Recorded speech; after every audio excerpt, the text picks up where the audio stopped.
नमस्ते, हमारे channel know your India में आपका स्वागत है।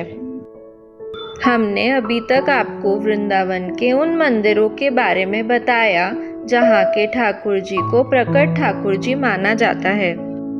आइए पहले वृंदावन के 7 प्रकट ठाकुर जी के दर्शन करें। श्री बाके बिहारी जी, श्री राधा रमन जी, श्री गोविंद देव जी, श्री मदन मोहन जी, श्री गोपीनाथ जी, श्री जुगल किशोर जी, श्री राधा वल्लभ जी। वृंदावन में अति प्रसिद्ध मंदिर है श्री बाके बिहारी ठाकुर जी का। यहाँ विराजमान ठाकुर जी के विग्रह किसी इंसान द्वारा निर्मित नहीं है, बल्कि कृष्ण जी के अनन्य भक्त की भक्ति से स्वतः प्रकट मानी जाती है। स्वामी हरिदास जी श्री राधा कृष्ण जी के परम भक्त थे। वे सदा निधिवन में भगवान श्री राधा कृष्ण जी की लीलाओं का गान करते थे। उन्हें भजन कीर्तन करते समय अक्सर राधा रानी जी और भगवान श्री कृष्ण जी के दर्शन हुआ करते थे। श्री राधा कृष्ण जी के अन्य भक्तों को जब यह ज्ञात हुआ, सबने स्वामी हरिदास जी से अनुरोध करा कि उन्हें भी भगवान जी के दर्शन करवाने की कृपा करें। फिर एक समय जब स्वामी जी भजन कीर्तन में लीन थे, उनकी भक्ति से प्रसन्न होकर श्री कृष्ण जी और राधा रानी जी ने उन्हें दर्शन दिए। हरिदास जी ने राधा कृष्ण जी से भक्तों पर कृपा कर उन्हें दर्शन प्रदान करने के लिए प्रार्थना करी। तब श्री राधा कृष्ण जी ने उसी रूप में वहां विराजित होने की बात कही। इस पर हरिदास जी ने श्री कृष्ण जी से कहा कि वे संत हैं, वे कृष्ण जी को कैसे भी रख सकते हैं, लेकिन श्री राधा रानी जी के लिए रोज नए आभूषण और वस्त्र कहाँ से लाएंगे।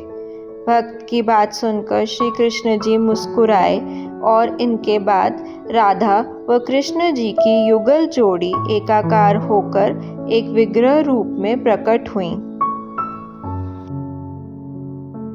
इन्हें हरिदास जी ने प्रेम पूर्वक श्री बाके बिहारी जी का नाम दिया। लंबे समय तक हरिदास जी ने श्री बाके बिहारी जी की पूजा आराधना निधिवन में ही करी। फिर अपने सहयोगियों के साथ मिलकर एक भव्य मंदिर का निर्माण करवाया। आज श्री बाके बिहारी जी की विग्रह उसी मंदिर में स्थापित है। श्री बाके बिहारी जी की विग्रह बाल रूप में अति सुंदर और मनमोहक लगती हैं। श्री बाके बिहारी जी के मंदिर में पर्दा प्रथा निभाई जाती है। श्री बाके बिहारी जी की विग्रह के सामने हर 2 मिनट में पर्दा करा जाता है। कहते हैं कि बाके बिहारी जी के मंदिर में 400 साल पहले पर्दा डालने की प्रथा नहीं थी और लोग बिना किसी रुकावट के बाके बिहारी जी के दर्शन कर सकते थे। एक बार एक निसंतान विधवा वृद्ध महिला बाके बिहारी जी के दर्शन के लिए पहली बार आई। वृद्ध महिला बाके बिहारी जी के मनमोहक रूप को एकटक निहारती गई और अपने सारे दुख दर्द भूल गई। वृद्ध महिला ने सोचा कि वे बाके बिहारी जी को अपना पुत्र मानकर सारी संपत्ति उनके नाम कर देंगी।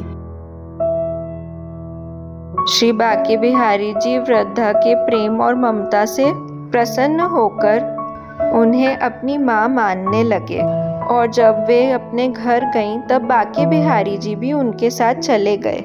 ठाकुर जी को मंदिर में ना पाकर सब परेशान हो गए और उन्हें ढूंढने लगे। ढूंढते ढूंढते वे वृद्धा के घर पहुंचे और बाके बिहारी जी से पुनः विराजित होने के लिए आग्रह किया। कई प्रार्थनाओं के बाद बाके बिहारी जी पुनः विराजित होने के लिए तैयार हुए। इस घटना के बाद भक्तों में मान्यता हो गई कि श्री ठाकुर जी अपने भक्तों के प्रेम में उनके साथ कहीं भी जा सकते हैं। तभी से श्री बाके बिहारी जी के मंदिर में पर्दा लगाने की प्रथा चालू हुई, ताकि कोई भी भक्त उन्हें एकटक निहार ना सके और ठाकुर जी वहीं विराजित रहें। अन्य ठाकुर जी की कथा हम अगले पार्ट में सुनाएंगे। Thank you so much for watching. Do subscribe this channel.